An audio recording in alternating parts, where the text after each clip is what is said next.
Hi friends, good evening. Welcome back to my channel.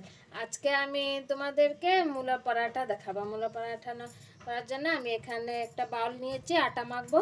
ওর মধ্যে আমি দিয়ে দিচ্ছি 1 চামচ তেল। ওর মধ্যে আমি দিয়ে দিচ্ছি একটুখানি আজওয়াইন, যেটাকে একটু হজম করবে আর টেস্টও ভালো আসবে। আমি অল্প একটুখানি আজওয়াইন দিয়েছি। আর ওর মধ্যে আমি দিয়ে দিচ্ছি একটুখানি নুন। आटा जो माखबो से हिसाब से एक नुन दिए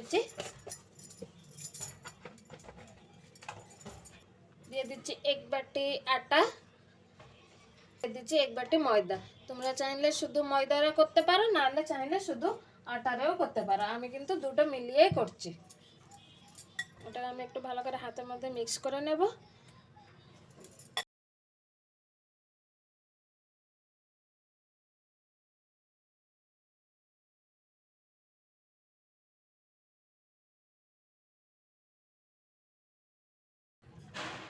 এবারে জল দিয়ে মাখবো।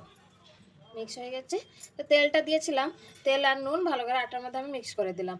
এবার জল দিয়ে মেখে নেব।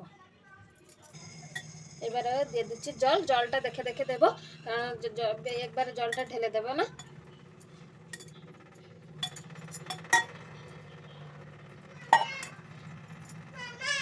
ও মা, হ্যাঁ, এটাকে একটু ভালো করে মাখবো, একটু নরম করে মাখবো, বেশি শক্ত মাখবো। ও মা, হ্যাঁ হ্যাঁ, পুরোটা ভালো করে আমি মেখে তোমাদেরকে দেখাচ্ছি। এই দেখো আটাটা আমার ভালো করে মাখা হয়ে গেছে, ভালো নরমও হয়েছে। এইবার এটাকে আমি ঢাকা দিয়ে রেখে দেব আধা ঘন্টার জন্য। এবারে মূল তার টপিংটা সেইটা প্রিপারেশন করব। ততক্ষণ এটা একটু রেস্টে থাকবে।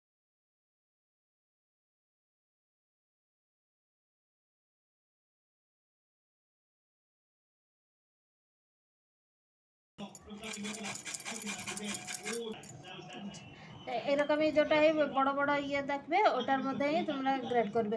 আর একটা থাকে না পুরো ছোট ছোট, যেটাকে আদা গ্রেড করা যায়, আদা রসুন, সেটারে গ্রেড করবে না, কারণ পুরো মূলটাকে পাতলা হয়ে যাবে, ভালো হবে না। এটা করলে একটু ক্রাঞ্চি ক্রাঞ্চি থাকবে। তোমরা যদি কাঁচা করতে চাও তো ভালো ক্রাঞ্চি ক্রাঞ্চি টেস্টও আসবে আর ভালো আসবে। আর আমি এটাকে ভেজে নেব, তোমার ভেজে নিলে তোমার ওই মূলো যে জলটা থাকে ওই জলটা পুরো ভালো করে শুকিয়ে যাবে। আর কাঁচা করলেও ভালো টেস্ট হয়, ভালো হয়, কিন্তু একটু জল জল থাকে, কারণ যেটাকে তোমাকে মূলোটা নিচুড়ে জলটাকে ফেলে দিতে হবে। আমি এটা কাঁচা না করে আমি এটা ভেজে নেব। আর তোমরা জলটা না ফেলেও, ও মা, হ্যাঁ, তোমরা জলটা না ফেলেও এটা যে মূলোটা নিচুড়ে যে জলটা বেরোবে ওই জল দিয়েও তোমরা আটা মাখতে পারো, কারণ ওটার ভালো মানে মূলোর টেস্টটা আসবে। পরোটা গ্রেড করে নিয়েছি, আর এখানে আমি এটাকে ভাজবো। আর তার জন্য আমি এখানে রেখেছি একটা 1/2 ইঞ্চি মতন আদা গ্রেড করে রেখেছি। আর এখানে 3-4টে কাঁচা লঙ্কা কেটে রেখেছি। শুকনো মশলার মধ্যে শুধু জিরে গুঁড়ো আছে ছোটো 1/2 চামচ, লঙ্কার গুঁড়ো আছে 1/2 চামচ, কারণ কাঁচা লঙ্কা দিয়েছি বলে আমি অল্প একটুখানি লঙ্কা গুঁড়ো নিয়েছি, যেটা কালার একটু আসবে। আর স্বাদ মতন নুন নিয়েছি, আর একটুখানি গরম মশলা নিয়েছি। ভাজার জন্য আমি এখানে তেল নিয়েছি। আচ্ছা, ওর মধ্যে আমি দিয়ে দিচ্ছি 1 চামচ তেল, কারণ অল্প তেল দিয়েই ভাজবো, কারণ যখন পরোটাটা ভাজবো তখন তো তেল লাগবে না, ওই জন্য আমি অল্প তেলেরই মানে মূলোটাকে আমি ভেজে নেব। যেটা কি তার যে জল অংশটা ওই জলটা একটু মানে শুকিয়ে যাবে, আর ওই জন্য আমি একটু মূলোটা ভেজে নিচ্ছি।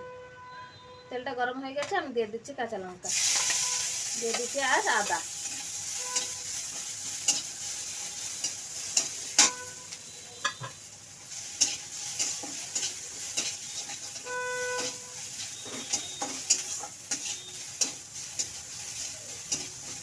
একটু ভাজা ভাজা হয়ে গেছে, এবার দিয়ে দিচ্ছি মূলো।